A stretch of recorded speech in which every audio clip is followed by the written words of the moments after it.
So in Unit 3, we're going to be considering how to solve equations. But in this first homework packet 3.1, we're going to specifically look at solving linear and quadratic equations. And in this lesson, we're going to address that first one. So we're going to talk about solving linear equations.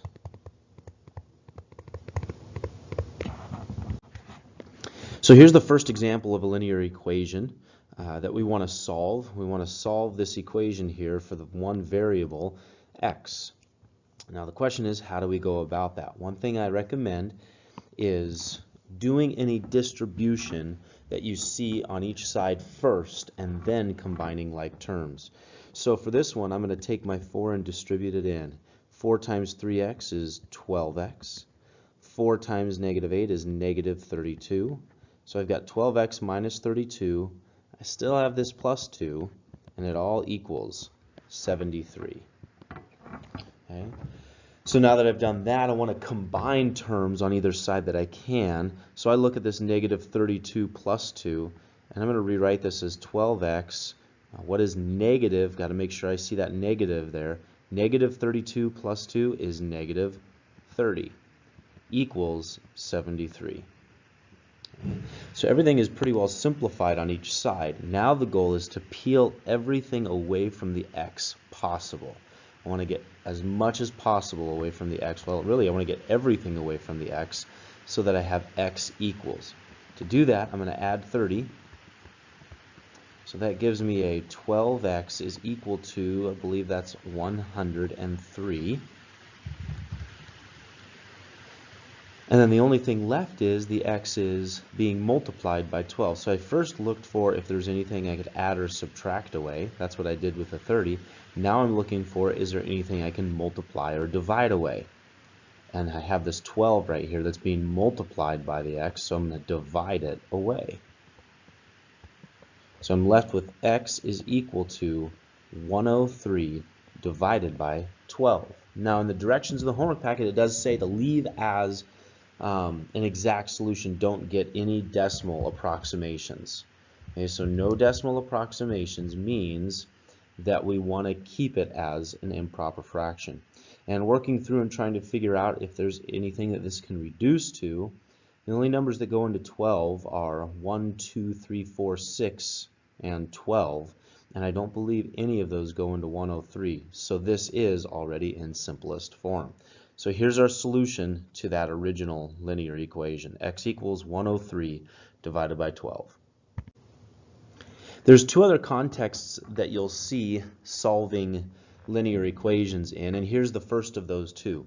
This one says, for 3y minus 8x plus 16 equals 82, find x when y equals negative 6. So you'll notice over here that there's two variables in my original equation.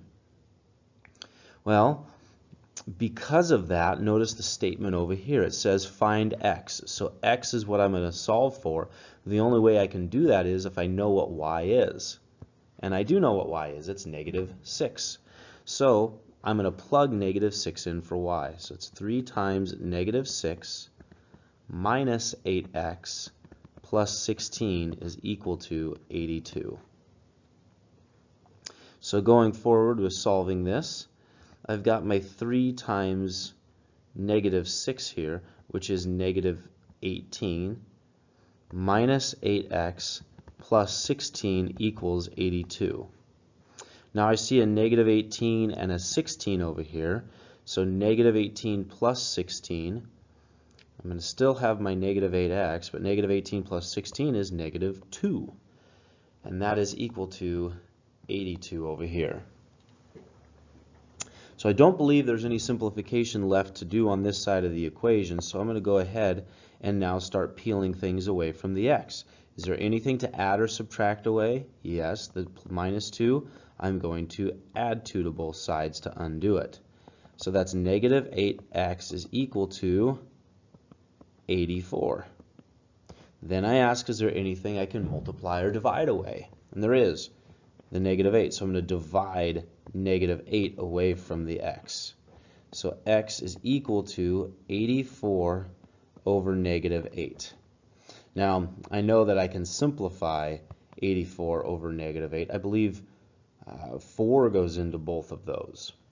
So 84 divided by 4, I believe, is a 21. So x equals 21 all over, and 4 goes into negative 8 twice, so all over negative 2. So I cut each of those into fourths, and I get x is equal to negative 21 halves.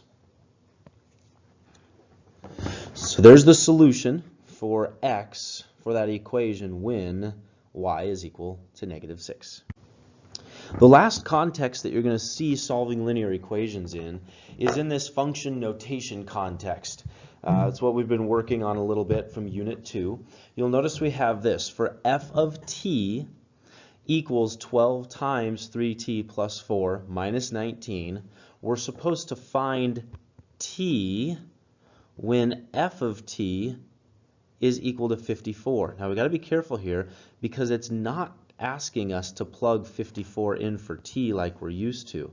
What is it asking us for? It's not saying find. This is find f of 54. That would be go to the f function, plug 54 in for t. But that's not what this says.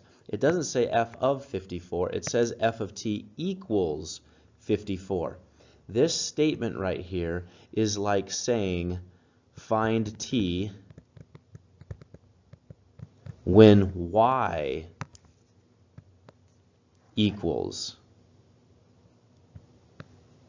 54. Because remember, the whole function notation piece is just like the y. So it's really asking you to find what t equals here when y equals 54. But in function notation, it's f of t equals 54. So here's what it looks like. I plug 54 in for my f of t is equal to 12 times 3t plus 4 minus 19. So I approach this similarly to how I approached others. I'm going to do some distribution first. If I take that 12 and distribute it in, I end up with 54 is equal to, let's see, 12 times 3 is 36t, plus 12 times 4 is 48, and then I still have my minus 19. So I see that I could combine the 48 and negative 19.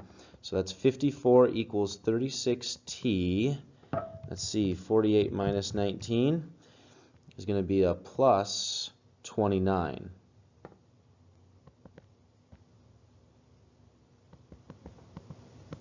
Okay.